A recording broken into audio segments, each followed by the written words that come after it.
शायद देशवासियों को ये समझ में आ जाए, ख्वाजा गरीब नवाज के मजार के नीचे कोई शिवलिंग नहीं है, इसलिए कि हमारे देश के प्रधानमंत्री ने बाज़ाब्ता चादर भेज करके ये बाज़ाब्ता पैसा मैसेज दिया, पैगाम दिया, और अपना पैगाम अपने लेटर पैड पर ख्वाजा के कदमों में चादर पेश की। सुना आपने?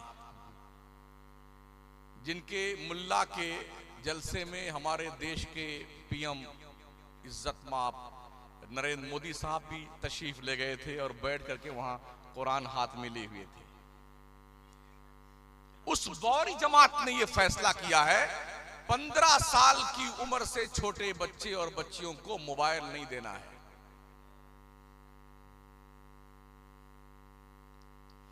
मोबाइल नहीं देना। क्यों? मोबाइल एक फिंगरप्रिंट के नीचे जहन्नम के सारे दरवाजे खुलते हैं। बच्चे कितने शार्प माइंड है, पैदा हो रहे हैं, 8-8, 9-9 महीने के हैं, वो भी मोबाइल की जो तड़प में आंखें बहाने लगते हैं। हाँ, माओ ने भी क्या ट्रिक अपना रखी है, अगर बच्चा बहुत रो रहा है तो झट से मोबाइल उठाती है, कार्टून खोल के दे देती है, अब वो झट से पकड़ लेता है मोबाइल को, चुप, एकदम चुप, लगता है कि ये रो ही नहीं रहा था। साल भर का बच्चा मोबाइल का हर फंक्शन खोल कर चला लेता है। हमें चलाना नहीं आता है।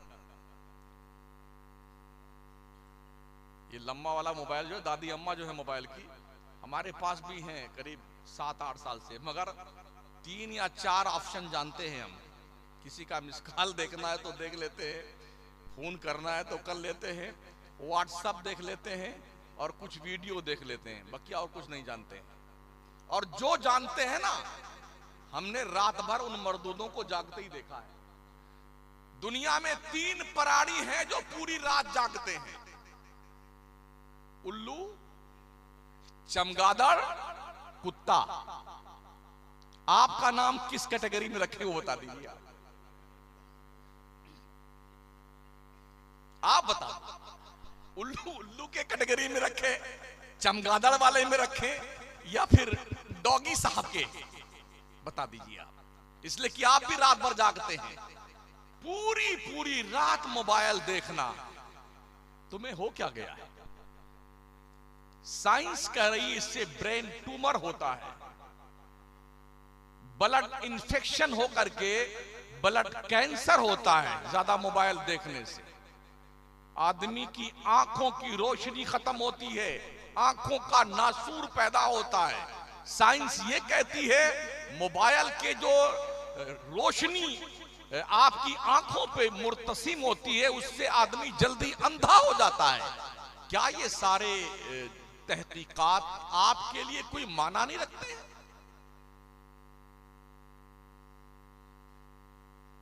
एक ये भी है, कितने लोग हैं, हिंदू मुसलमान सबकी बात कर रहा हूं, 100 पूड़ी खा जाते हैं, पान पराग, पान मसाला, और पता नहीं क्या क्या नाम है, कम वक्तों ने क्या क्या नाम रखे हैं। कल मैं था गोवंडी में, मालूम ये हुआ कि 700 रुपया एक आदमी कमाता है, 250 रुपए की पूड़ी खा जाता है।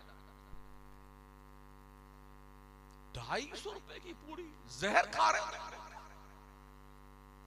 ये पता है कि पूड़ी खाने वालों को कैंसर होता है, ये पता है कि पूड़ी जो खाते हैं उनका मुंह ऐसे चोंच बन जाता है कौवा का। और क्या बेटे, 2-2 पूड़ी, एक और फाड़ दे, एक और फाड़ दे, देखा उसको यूं हिलाते रहते, फिर ऐसे मिलाएंगे उसको, फिर बड़ी स्टाइल यूं करके ठूसते ठू अपने थोपड़े में। हाँ, बात यूं करते हैं। शराफत से बन जा इंसान यार, जानवर क्यों बनता है? छोटे छोटे पुड़िया, बच्चे छोटे छोटे खाते पुड़िया। माहौल इतना परागंदा हमारा हो गया।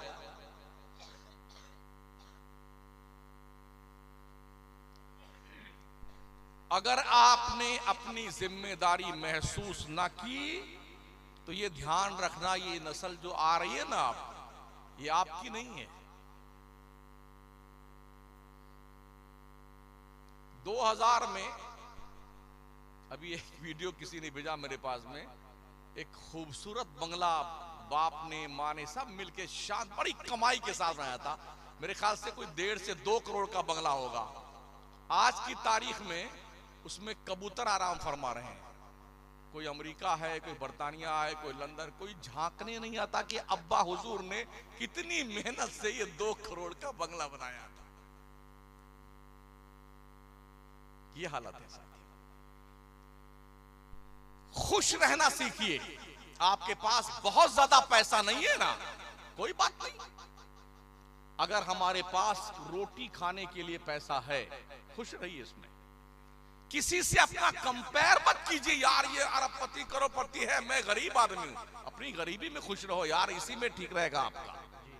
कंपेयर करेंगे दिमाग खराब होगा आपका, चोरी करने का हौसला पैदा होगा, डकैती करेंगे आप, लूट मार करेंगे। किसी की गाड़ी दे करके आप तमन्ना मत कीजिए कि आहा, कोई मतलब नहीं। हमारे रब ने हमें हाथ पैर सलामत दिए, बहुत बड़ा करम अल्लाह का है। पैदल चलिए ना यार, क्या दिक्कत आती है। हमारे बुजुर्ग जो थे वो बैलगाड़ी पे चलते थे। इतना हम भी जानते हैं, जब कोई साइकिल लेके आया था, जब हम 5-7 साल के थे, तो उसकी साइकिल की जियारत करने वाले बहुत सारे लोग जाते थे साइकिल देखने के लिए। फिर मोटरसाइकिल आई तो उस मोटरसाइकिल के पीछे लो, जब धुआं निकलता था, उसका धुआं सूंघने के लिए बच्चे भागते थे। देखा है आपने? नहीं देखा है? मौल हमने भी देखा है। फिर गाड़ियों पे गाड़ियां, अब कोई कुछ ले आए, कोई कुछ नहीं देखता भोगता, सब अपने अपने हाल में मस्त है। अगर कुछ लोग यही सोचते हैं कि लोग हमको देखे, इतनी फुर्सत किसी को नहीं कि आपको देखे कि आप कौन लाट साहब हैं। हर शख्स को अपनी पड़ी हुई है, 99 का चक्कर लगा हुआ है। अगर 4 बच्चियां पैदा हो गई हैं तो उनके रिश्ते ढूंढने हैं, पढ़ाना है, लिखाना है, जहेज का इंतजाम करना है, वरना कौम के डाकुओं की तोंद भरने के लिए अगर पैसे नहीं आए ना, हाँ डाकुओं के, किसी का लड़का पढ़ लिख लिया ना, तो बोले हमारा गुड्डू डॉक्टर बन गया है, तो अब पूरा पैसा डॉक्टरी का ससुराल से उसे क्या मांगता, ससुराल वालों से पूरा पैसा वसूलता है, भिखारी कहीं का। इतना गिर गया इंसान। अल्लाह के पैगंबर इस्लाम फरमाते हैं, शादियां बिल्कुल आसान करो, खर्चा बिल्कुल ना करो शादी में, ताकि माशरे में कोई कुंवारा न रहे। अल्लाह के नबी की बारगाह में एक सहाबी आए, कहा या रसूलल्लाह मेरे पास कुछ है नहीं, मैं शादी करना चाहता हूं। कहा क्या है? कहा या रसूलल्लाह हमारे पास ये अंगूठी है सिर्फ एक चांदी की। कहा जाओ तुम्हारा यही महर मुतय्यन है, तुम निकाह कर लो जाकर। एक आया, उन्होंने कहा सरकार मेरे पास भी कुछ नहीं, सिर्फ 2 लुंगी है, एक पहनता हूं एक ओढ़ लेता हूं। कहा एक लुंगी जो पहनता है नीचे उसे पहन ले, एक लुंगी को महर में अपनी बीबी को दे, जा निकाह कर ले। एक आए, हजार मैं भी शादी करना चाहता हूं। कहा कुछ है देने? का कुछ नहीं। कहा कुरान शरीफ कुछ सूरतें याद हैं? हाँ सूरतें याद हैं सरकार। कहा जितनी सूरतें तुझे जबानी याद हैं उतनी सूरतें अपनी बीबी को याद करवा देना, यही तेरा महर है, जा शादी कर ले। माशाअल्लाह सुभान अल्लाह। कोई माई का लाल ये बता दे हमारे नबी ने 11 शादी की, कोई बारात लेके गए? 4 बच्चियों की शादी करी, कोई बारात आई नबी के घर पे? नबी के साहबा कमोबेश 1,24,000 थे, कोई बारात लेके गया? जी नहीं। कोई बारात का इस्लाम में कॉन्सेप्ट नहीं है। मगर आज 250, 300, 500 बाराती जाएंगे। अपने बाप का थोड़ी खाना है लोग जी, हमारा खानदान बहुत बड़ा है, 500 आदमी तो आएंगे बारात में। ये धौंस भी देता बेटा। हाँ। और फिर जो जितने गांव इलाके की जो सबसे बढ़िया बढ़िया गाड़ियां होगी, स्कॉर्पियो जी, तो स्कॉर्पियो की लाइन 25 स्कॉर्पियो लग जाएंगी, ये बताने के लिए कि मैं 25 स्कॉर्पियो बारात में लेके गया था, मंगते कहीं के कल्लाज। भिखारी। अब लोगों को छुट्टी नहीं है ना, किसी को बारात जाने की फुर्सत कहां इस जमाने में। हमने देखा हमारे गौरव सिटी में एक दिन चौराहे पे खड़े हुए थे, 25 गाड़ियां थी हजरत, 10 में तो आदमी थे और 15 में आदमी नहीं थे, ड्राइवर था, किसी में एक बच्चा था, किसी में वो भी नहीं था, मगर वो 25 लेके गया बेहया बारात। अगर ये खुराफात के खर्चे खत्म कर दिए जाएं तो शायद बहुत सारे माँ बाप जहर खा के मरने से बच जाएंगे। हक है हज़रत, बिल्कुल सच्ची बात है, बहुत अच्छी सी, सुभान अल्लाह। समझ रहे हैं? बहुत सारे माँ बाप रात भर उसे चैन की नींद नहीं आती है बाप को और माँ को, जिसके 2-4 बच्चियां जवान हो जाएं। हमारा मुआशरा कितना गंदा हो चुका है यार। अगर किसी औरत के 2-3 लड़कियां पैदा हो गई तो पूरा खानदान, अरे नकटी कहां से आई, लड़की लड़की पैदा करती है, मर नहीं जाती है, क्या होगा तुम्हें? लड़की लड़का कोई इंसान देता है किसी को? हमने देखा है अरबपतियों को, बड़ी दवा कर ली, लंदन, अमेरिका, बर्तानिया, कनाडा, जर्मनी, अल्लाह ने नहीं देना तो नहीं दिया। और जिसके घर में खाने के वादे हैं वहां एक नहीं 10-10 हैं। हम 2 हमारे 15, चिंकी, पिंकी, लहेक, महक, डबलू, चकलू, गुड्डू, पप्पू। चड्डी है तो बनियाइन नहीं, बनियाइन है तो चड्डी नहीं, रोटी मिली तो चटनी नहीं, चटनी मिली तो रोटी नहीं, पी पी कर दे। ये दोनों नली चालू रहती है, ऐसे पहुंचता है, कभी अंदर चला जाता है और सब पल जाते हैं। लकी शॉन है। लड़का लड़की को इंसान नहीं देता है, औरत नहीं देती है। अल्लाह फरमाता है यह बोले मैं ये शाउ इनासा व यह बोले मैं ये शाउ ज़ुकूर औ युज़व्विजुहुम दुकराना व इनासा व यजअलु मैं ये शाउ अकीमा। अल्लाह जिसे चाहता लड़का देता है, जिसे चाहता लड़की देता है, जिसे चाहता दोनों देता है, और जिसे चाहता कुछ नहीं देता है, बांझ बना देता है। हमारी हुकूमतें भी परेशान हैं जनसंख्या से, भी दीवारों पे लिखवाती हैं हम 2 हमारे 2। पहला बच्चा जल्दी नहीं, दूसरा अभी नहीं, तीसरा कभी नहीं। दूसरा बच्चा कब? पहला पढ़ने जाए तब। अच्छा, एक साथ अगर 2-3 पैदा हो गए फिर क्या करोगे? ये ऐसे भी रिकॉर्ड है ना, कई ऐसी माएं हैं जो 3-3 बच्चे उनके एक साथ पैदा हो गए। 2 बच्चे पहले से थे, 2 एक साथ आगे 4 हो गए, क्या करोगे? हम 2 हमारे 2, हम 2 हमारे 4 हो गए। ये इंसान के बस की बात नहीं है। आदमी जब अपनी औकात से बाहर निकल करके कुदरत के मामलात में इंटरफियर करता है तो अल्लाह का अताब आता है। ये भी कानून है, अगर किसी के 3 बच्चे हो गए तो उसे नौकरी नहीं मिलेगी, सरकारी नौकरी नहीं मिलेगी, कोई भी हो, देश का कानून है। अब कानून का बहरहाल पालन तो करना ही करना लोगों को, तो बेचारे डर के मारे वो तीसरा नहीं होना चाहिए, तीसरा नहीं होना चाहिए। तो कौम के डाकुओं के डर से कितने बाप और मां हमने देखे हैं बच्चियों समेत जहर खा के मर गए। नदी में कूद के जान दे दी बच्ची को साथ में लेकर के कि कहां से पैसा लाएंगे लोग, जो है पैसा और गाड़ी, वो भी गाड़ी फटफटिया में भी, वो भी बुलेट मांगता है मर्दूद। हाँ जी जी,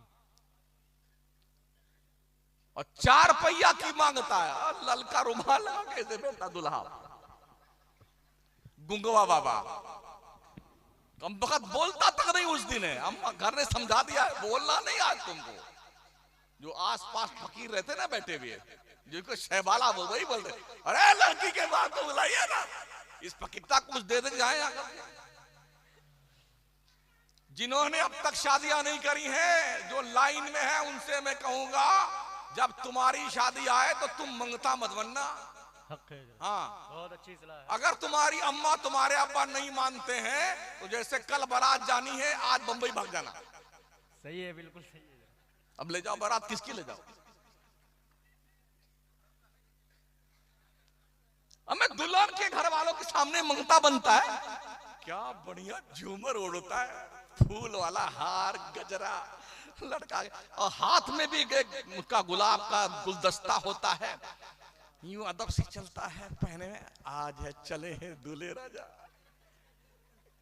अरे पहुंच के मांग रहा भिखारी, दूल्हा इतना भिखारी होता है?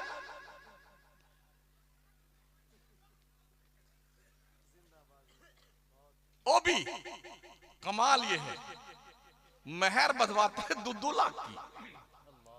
जब हमने पूछा यार देना मना भी नहीं, कौन देता है, कौन देता है मेहर? तब ये सुनने में आया, यही हाल है। जब पहली रात में तशरीफ ले आते हैं दूल्हे राजा हार मकाना उतार करके, तो पहली रात में बेगम के सामने मेहर माफ कर दीजिए, क्या सोचती होगी वो दुल्हन, इतना फकीरता के साथ मेरी शादी कर दी मेरे अब्बा अम्मा ने, मंगता कहीं का, पहली रात में दुल्हन के सामने हाथ जोड़े खड़ा हुआ। इस साइकोलॉजिक तौर पर आप जरा सोचिए ना यार, पहली रात में भीख मांग रहे हैं अपनी बेगम से, वो क्या सोचती होगी आपके बारे में? अल्लाह फरमाता अर्रिजालु कव्वामूना अलन्निसा, मर्द औरतों पे हाकिम है। हाकिम भिखमंगा नहीं होता है। अपने कुव्वते बाजू पे एतमाद कीजिए। और ओ लड़कियों वालों, लड़का बस ये देखो कि इज्जतदारो, सुन्नी हो, कोई बुरा लक्षण ना हो उसके अंदर, इज्जत से रोटी कमाता हो, 2 वक्त की, शादी कर दो उसकी। हक है। इसलिए कि तुम मुकद्दर नहीं बनाते हो, मुकद्दर रब ने बनाया है। सुभान अल्लाह, वाह वाह। करोड़पतियों के यहां लोगों ने देख के शादियां करी, भिखमंगे हो गए, और मंगतों के यहां शादी कर दी, अल्लाह ने खुशहाल कर दिया। सुभान अल्लाह, सुभान अल्लाह। हमने ये भी देखा है, 18-20 साल तक पढ़ते पढ़ते पढ़ते पढ़ते, 1 घंटा हो गया जी, 18-20 साल तक, अब रिश्ते आने का यही टाइम होता है। नहीं, अभी मेरी गुड़िया पढ़ रही है, वो ग्रेजुएशन कर रही है, 23-24 साल हो गए, फिर रिश्ता आया। लड़का क्या करता है जी? वो कोई नौकरी करता। नहीं, नौकरी वाला नहीं चाहिए। फिर 25 साल हो गए, फिर रिश्ता आया। क्या करता लड़का जी? वो सऊदी कमा। नहीं, कितना कमाता है? नहीं, ठीक नहीं है। इस तरह से 30-35 साल तक कैरियर बनाने के धुन में लड़कियां 35 साल की उम्र तक पहुंच जाती हैं। अल्लाह अकबर। ठीक है ना? अब रिश्ते आने बनते, हक है। 30 के अंदर तक रिश्ते आते हैं। सुन लीजिए, मैं काम की बात करता, मुझे आपके नारों का काम नहीं है। जी सही। हाँ, मैं प्रैक्टिकली तौर पर जो मुआशरा है जिससे गुजर रहा और जूझ रहा है, मैं उसकी बात कर रहा हूं। उसके बाद अब रिश्ते नहीं आते हैं, अब शादी.com बन गया। अखबारात हम भी पढ़ते हैं, उसमें जो है एडवर्टाइज छपा जाते हैं, वो निकालते हैं, जरूरत रिश्ता, ये नाम है लड़की का, इस बिरादरी से है, और ये उम्र है, और जी ये तालीम इसकी है, यहां से इसने ग्रेजुएशन किया है, एक खूबसूरत बरसरे रोजगार लड़के की रिश्ते की जरूरत है, जिस इस नंबर पे राब्ता कायम फरमा ले, और जरा कैरियर धुन में कैरियर बना रहे। कितनी बच्चियां ऐसी हैं जो इस जहन्नमी कानून के भेंट चढ़ चुकी हैं, जो मुआशरे ने बनाया। साउथ में जाइए, 45-50 साल की लड़कियों का एक खेप मौजूद है, रिश्ते नहीं आते। 1 किलो सोना देना पड़ता लड़के वालों को सोना दे, तब उनकी शादी होगी। ऐसे कंगाल हमारे मुआशरे में मौजूद है। सब तहैया कर लो, अपनी बच्चियों की शादियों पे जो पैसा खर्च करते हो, वो पैसा अपने लड़कियों के तालीम पे खर्च करो, ये तालीम ही उसका जहेज बन जाए, ये सोच पैदा करो। हक है, सुभान अल्लाह, वाह। ये सोच पैदा करो। और ये भी सुन लो माओ बहनों, और जो हमारी बच्चियां बैठी हुई हैं उनसे भी गुजारिश है, ससुराल को ही अपना घर समझा करो। हमारे जो बुजुर्ग लोग थे वो बहुत दूर शादी करते थे बच्चियों की। जब हमने अपने परदादा से पूछा था इतनी दूर क्यों शादी कर दी फूफी की, बोले इसलिए इतनी दूर शादी किया है बेटा कि अगर कुछ टुन्न पुन्न उधर हो जाए तो कम से कम 15 दिन लग जाए हमारे तक खबर आने में, तब तक मामला ठंडा पड़ जाएगा। हक है। और अब किचन में है, रोटी बेल रही अम्मी, अरे भैया को भेजना, मैं नहीं रहूंगी इस घर में, आज तो सासू ने ये कह दिया, ससुर ने ये कह दिया। ये लो साहब काम चालू है। अब अम्मा ने बजाय कुछ सोचने समझने गुड्डू को भेज दिया, हाँ बेटी जल्दी से सारा सामान तैयार कर ले, लिया चल अपने घर में। इसको इसकी औकात बताएंगे, कोर्ट कचहरी में खींच करके माफी ना मंगवाई तो मैं भी अपने असली बाप की नहीं। अब क्या होता है, हम भी चलते रहते हैं, कभी कभी वकीलों से मुलाकात होती है, वो पूछती है मौलाना क्या करते हैं आप, क्या स्पीच देते हैं, तकरीर करने जाते हैं, क्या अपने कौम की औरतों को आप समझाते नहीं हैं। एक औरत बुर्का पहने हुए एक लड़के को हाथ में उंगली पकड़ाए, एक को गोद में लिए हुए है, सालों साल कचहरी के चक्कर काटती है, क्या गैरत मर गई आपके कौम की। अल्लाह अकबर, अल्लाह अकबर, अल्लाह। हर लड़की जो ससुराल जाती है उसका वही घर है, किसी भी हाल में उसे वही निबाह करना है। ये उस पर डिपेंड है कि ससुराल के नए माहौल में कैसे वो सेटअप करती है अपना, ये उसकी जिम्मेदारी है। सच है। अगर आप मैके आ गई, जब तक अब्बा हुजूर आपके जिंदा हैं और अम्मी जान, तब तक तो घर में आपकी खैरियत है मैके में, और जैसे अब्बा अम्मा मरे ना तो अब भाभियां आपकी घास नहीं डालेंगी आपको, ए चल इधर से उठा बोझा बिस्तर इधर से, और यहां रहना है तो बर्तन माज, घर में झाड़ू लगाना है, हमारे बच्चों को कपड़ा धुलना, ये करना वो करना, वरना रोटी नहीं मिलेगी तुम्हें। मैं गलत तो नहीं कह रहा हूं? नहीं, बिल्कुल सच है। क्यों ना हर बेटी अपनी सास को माँ का रुतबा दे करके वहां सेट हो जाए, अपने ससुर को बाप का दर्जा दे करके, अजनबी घर और दरो दीवार से उनसियत पैदा कर ले, तो आज ये झगड़े हमारे मुआशरे में ना रहे। जी माशाअल्लाह। और जवानों तुम भी कान खोल के सुन लो, मामूली मामूली बात पर तलाक तलाक तलाक तलाक इस चक्कर में मत पड़ना, समझ रहे हो।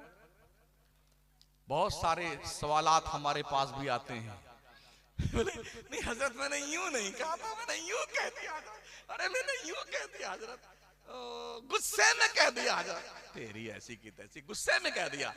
अच्छा कोई गुस्से में अगर बंदूक चला दे तो गोली निकलती कि नहीं निकलती है? जी निकलती है। चाहे गुस्से में बंदूक चलाओ चाहे खुशी में चलाओ, गोली निकलेगी नहीं लगेगी? जी निकलेगी। सामने जिस पर निशाने पे लगाए वो मरेगा कि नहीं मरेगा? जरूर मरेगा वो। तो मैंने पूछा यार कोई एक बंदा मुझे ऐसा बता दो कि आज ही वो अपनी दुल्हन लेके आया हो, पहली रात हो, अपने इस गांव का नाम क्या है? कुनारी बंगला की सबसे बढ़िया मिठाई की दुकान से 1 किलो मिठाई ले वो दूल्हा, अपने बेगम के कमरे में पहली बार प्रवेश करे और बेगम अस्सलाम वालेकुम, ये बहुत बढ़िया मिठाई हमारे कुनारी बंगला की, आप खाइए, आज मैं बहुत खुश हूं, इस खुशी में मैंने तुमको 3 तलाक दिया। ऐसा कोई है? नहीं। आदमी गुस्से में तलाक देता है ना यार। जी। तो बहानेबाजी क्यों? तलाक का मैटर इतना अहम है, जिस दिन आपकी शादी की तैयारी और तारीख शुरू हो ना, उसी दिन से किसी मौलाना साहब के पास, इमाम साहब के पास बैठ करके शादी के मसले सीखिए, मसले समझ रहे हैं, ताकि तुम्हें पता चले कि बीवी का हक क्या होता है शौहर पर और शौहर का हक क्या होता है उसकी बीवी पर।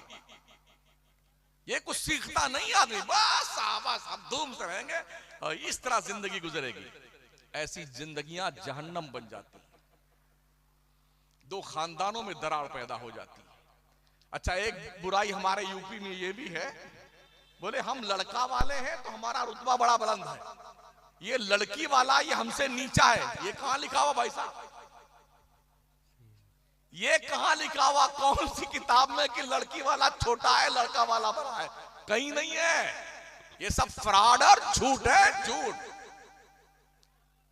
रिश्तों की कदर कीजिए, बड़ों की इज्जत कीजिए, छोटों से प्यार कीजिए। मेरे नबी फरमाते मल्लम यरहम सगीरना वलम युअक्किर कबीरना फलैसा मिन्ना। जो हमारे बड़ों की इज्जत नहीं करता, छोटों से प्यार नहीं करता, वो हमारी सोसाइटी का मेंबर नहीं है।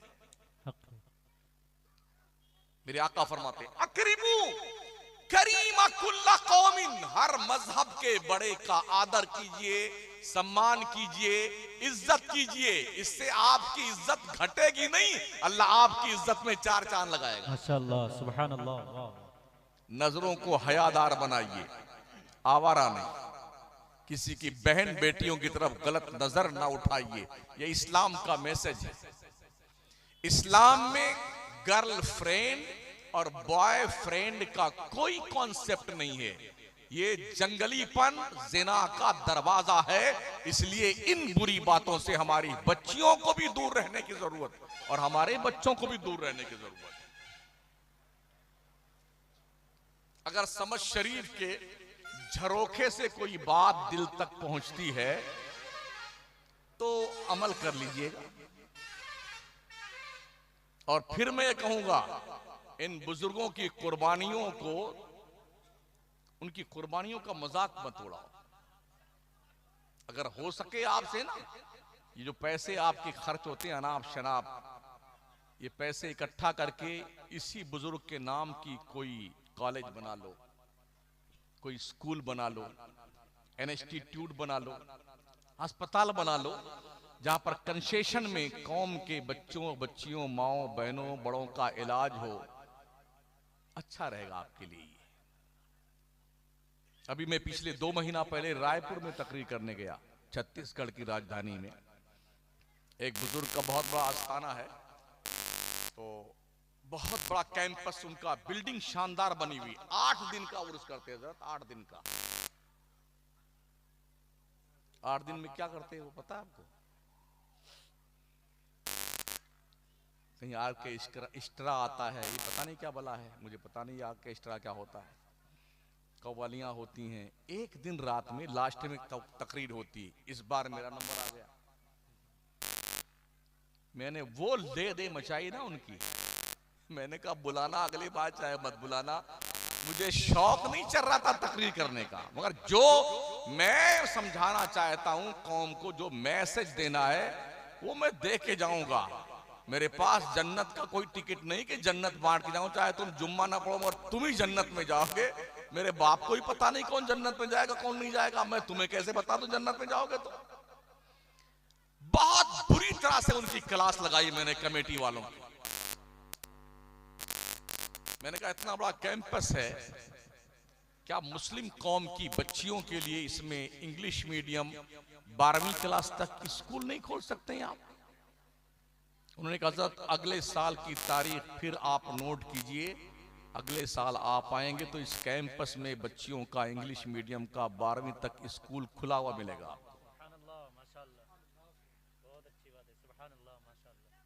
तारीख लिखवाई उन्होंने। एक साहब मुझसे कभी मिले भी नहीं, मेरी तकरीर सुन सुन करके उन्होंने 20 एकड़ जमीन कॉलेज के लिए खरीदी भी। वो मिलने आए कि अभी आपकी तकरीर से प्रेरित होकर के मैंने कॉलेज बनाने का प्लान बनाया है। इस गांव के जिम्मेदारों से मैं गुजारिश करूंगा, प्रधान जी हों या कोई साहब जो सियासी एक्टिविटीज रखने वाले लोग हों, साहिब शऊर हों, अहले सरवत हों, क्या आप ये जिम्मेदारी नहीं महसूस कर सकते हैं?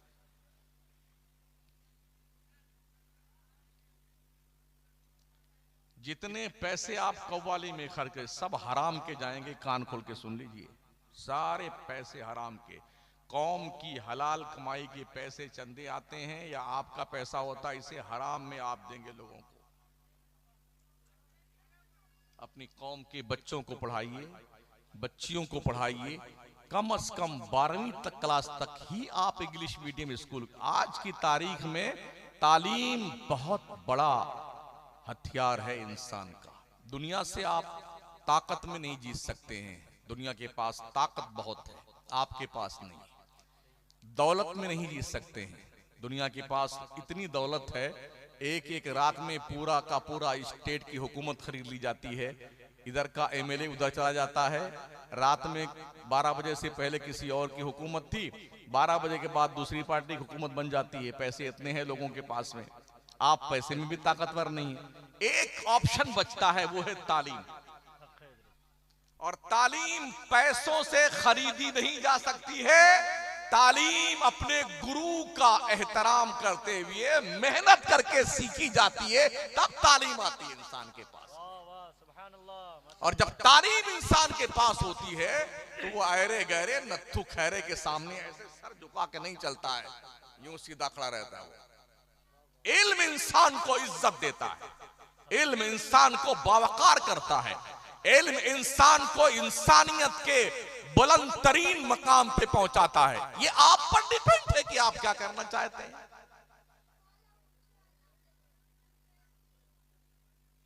आखिरी बात,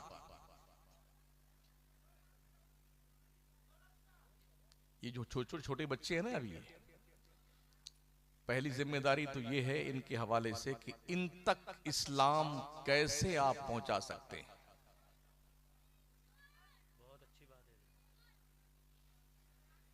कैसे? वो नॉलेज आपके पास होनी चाहिए कि आपके मरने के बाद आपकी नस्ल मुसलमान तो रहे। दुनिया इस कोशिश में लगी हुई है कि आपके बच्चे मुसलमान न रहे। अर्ज करूं मैं आपसे भी, अभी 2 हफ्ता पहले मैं एक लिटरेचर पढ़ रहा था। एक मुल्क की एक लेडी स्पीच देने वाली धर्म कॉलेज में पढ़ाने आई थी, वो ईसाई थी। जब बच्चों को पढ़ाने आई तो उसका सब्जेक्ट क्या था? उसका सब्जेक्ट था कुरान की तफसीर, ईसाई और कुरान की तफसीर। क्या आप सोच सकते हैं कि एक ईसाई कुरान की तफसीर मुसलमान को कैसे पढ़ाएगा?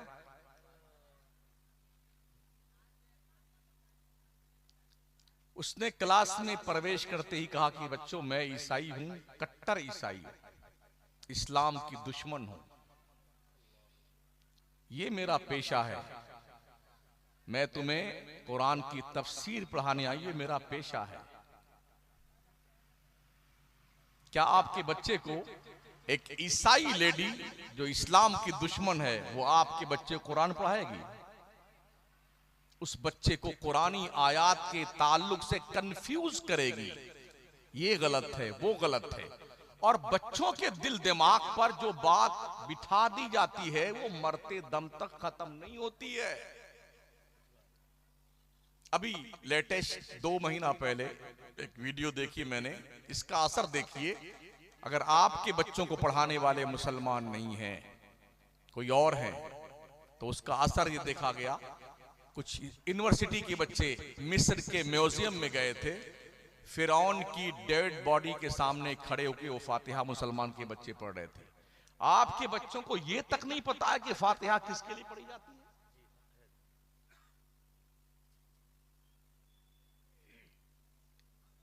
हमारा एक स्टूडेंट दिल्ली जेएनयू में पढ़ने गया, अच्छा काबिल बच्चा, अरबी में बहुत अच्छी उसने मेहनत की थी, काफी अच्छी अरबी थी उसकी।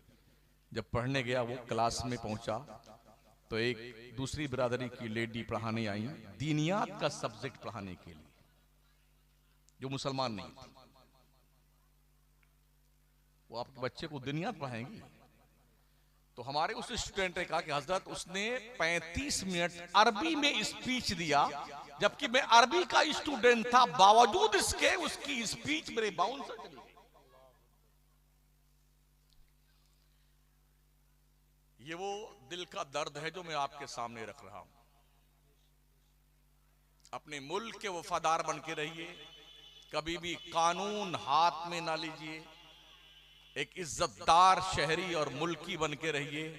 इस देश के संवारने में, सजाने में हमारे मुल्क के बिरादराने वतन से कहीं ज्यादा मुसलमान का हिस्सा रहा है। दिल्ली में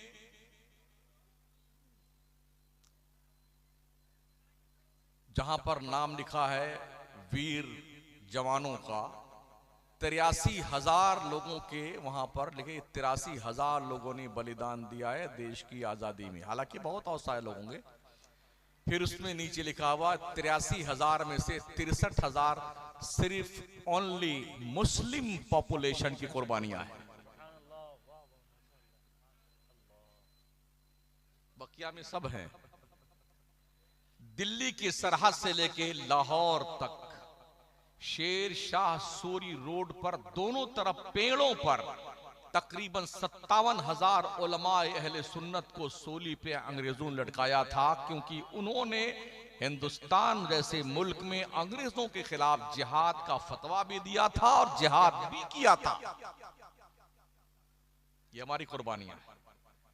शायद देशवासियों को ये समझ में आ जाए, ख्वाजा गरीब नवाज के मजार के नीचे कोई शिवलिंग नहीं है, इसलिए कि हमारे देश के प्रधानमंत्री ने बाज़ाब्ता चादर भेज करके ये बाज़ाब्ता पैसा मैसेज दिया, पैगाम दिया, और अपना पैगाम अपने लेटर पैड पर ख्वाजा के कदमों में चादर पेश की है। हमारे देश के रोड मंत्री जनाब नितिन गडकरी साहब का भी बाज़ाब्ता तौर पर जो उनके लेटर पैड पर ख्वाजा गरीब नवाज के हवाले से जो उनकी कुर्बानियों का एतराफ किया है गडकरी साहब ने, ये मैसेज है कौम के उन दोस्तों के लिए, बिरादरान वतन के लिए। देश को अमन और शांति की जरूरत है, मोहब्बत प्रेम से रहने की जरूरत है, नफरतों की दीवार तोड़ने की जरूरत है, मोहब्बतों की समंदर का पानी पीने की जरूरत है, ताकि हमारा भारत एक खूबसूरत ताकतवर दुनिया के नक्शे पे मुल्क की हैसियत से पहचाना जाए, जाना जाए और माना जाए। चलते चलते ये अर्ज करूंगा, इस देश की जनता को बार बार लोग डराते हैं, पाकिस्तान आ जाएगा, पाकिस्तान पाकिस्तान। एक मिनट के लिए मेरी बात सुन लें। हमारे मुल्क में 29 स्टेट हैं, ठीक है ना? सिर्फ उत्तर प्रदेश की जो पॉपुलेशन है तकरीबन 23.5 करोड़, इसके बराबर पाकिस्तान की पूरी आबादी भी नहीं है। 137 करोड़ वाले आबादी वाले मुल्क को सिर्फ 22 करोड़ वाले मुल्क पाकिस्तान से डराया जाना, ये जुनून नहीं तो कौन सी अक्लमंदी है? अगर पूरे भारत का इंसान एक बार फूंक मार दे एक साथ, तो पाकिस्तान नक्शे से उड़ जाए। उस पाकिस्तान, पाकिस्तान पाकिस्तान बांग्लादेश, अजीब है। मुझे ताज्जुब होता है यार, हो क्या गया देश के इन सियासी बाजीगरों को कि मुल्क के अंदर इस तरह से जो है वावेला मचा रहे हैं कि पाकिस्तान आ जाएगा, पाकिस्तान आ जाएगा। कोई हैसियत पाकिस्तान के हमारे मुल्क के सामने नहीं है और ना बांग्लादेश की है। बस शर्त यह है हमारे दिमाग के कीड़े निकलने चाहिए। तो अपने बच्चों तक दीन पहुंचाइए और 5 वक्त की नमाज पढ़िए ईमानदारी के साथ, ठीक है? इसलिए कि हर दौलत कोई ले लेगा, बिल्डिंग, जायदाद, फॉर्चूनर, पैसे, वैसे अंगूठी तो मरने से पहले खींच लेते हैं लोग। ये खटाखट निकाला, हार निकाल लिया, बुंदा निकाल लिया, नथनी निकाल ली, झुमका निकाला, सब छीन लिया। बुढ़िया ऐसे देखती रहती है, चाबी छीन लिया बच्चों ने मरने से पहले। नमाज वो पूंजी आपकी है जो किसी नोमिनी को नहीं मिलेगी। तुम मरोगे ना, तुम्हारी कब्र में तुम्हारी नमाज रोशनी बन के आएगी, उजाला बन के आएगी, आपसे आकर के गुफ्तगू करेगी, तुम मुझे पहचानते हो, मैं नमाज तुम्हारी हूं, तुम्हारी वहशत दूर करने आई हूं। अपने हाथों पे तस्बीह पढ़ा करो, अल्लाह अल्लाह सुभान अल्लाह माशा अल्लाह। अल्लाह के नबी इस्लाम का फरमान है, ये पोर आपके रोशन होंगे जब आप कब्र में जाएंगे, और ये पोर अल्लाह के दरबार में आपकी तरफ से गवाही देंगे, मौला तेरी तस्बीह हमारे इन पोरों पे ये बंदा पढ़ता रहा है। नेकियां कर लें साथियों, गुनाह तो बहुत हो गए हैं, कुछ नेकियां भी कर लें और ये अहद कर लें, मौत बता कर नहीं आती है, अचानक आती है और ऐसे दबोचती हो यूं लेके जाती। ऐनमा तकूनु युदरिकुमुल मौत वलौ कुंतुम फी बुरूजिम मुशय्यदा। तुम चाहे मजबूत किले में बंद हो जाओ, मौत का आहनी पंजा तुम्हारे गले को दबोच कर तुम्हारी रूह निकाल के लेके जाएगा। इसलिए इससे पहले कि मौत आए नेक बन जाओ, अच्छे बन जाओ, परहेजगार बन जाओ। और इमाम अहले सुन्नत फरमाते हैं, अंधेरा घर अकेली जान दम घुटता दिल उकताता, खुदा को याद कर बंदे वो साअत आने वाली। आज तक कोई किसी की कब्र में नहीं गया है कि अब्बा हमारे मर गए तो हम चलो अब्बा के साथ हम भी कब्र में लेट जाते हैं। बेटा अपने बाप के साथ, बाप अपने बेटे के साथ, बीवी अपने शौहर के साथ, कोई नहीं जाता भाई साहब। रो वो करके जब आंसू खत्म हो जाता है ना, तो एक बूंद नहीं गिरता बस। अब क्या मिना कलकना का बिहाना इदका मिना नुखरजकुम तारतन उखरा। अब आप जानो, आपकी कब्र जाने, हम तो चले बंटवारा करने के लिए। हाँ, ऐसे भी हमने वीडियोस देखे हैं, अभी दफनाया नहीं गया बाप को, वही लठियां चल गई कब्रस्तान में, दे पटकी पटका भाइयों में। एक बंदा का बाप मरा, अच्छा बेईमानी देखिए, जो बड़ा बच्चा था उसका कागज बनवा लिया उसने वकील से, और ऐसे छुपा कर रख के आखिर में उतरा अब्बा को दफनाने के बाद, उस पर झुक करके उसके अंगूठे को निकाल के अंगूठा लगाना चाहता था मरे हुए बाप का। मलकुल मौत वहीं मौजूद थे। जैसे हाथ निकाला उसके अपने बाप का, मलकुल मौत ने वहीं दबोचा उसका गला। बेटे की डेड बॉडी मरे हुए बाप की डेड बॉडी पे गिर करके तड़प के खामोश हो गई। फिर पता चला इसकी नीयत क्या थी।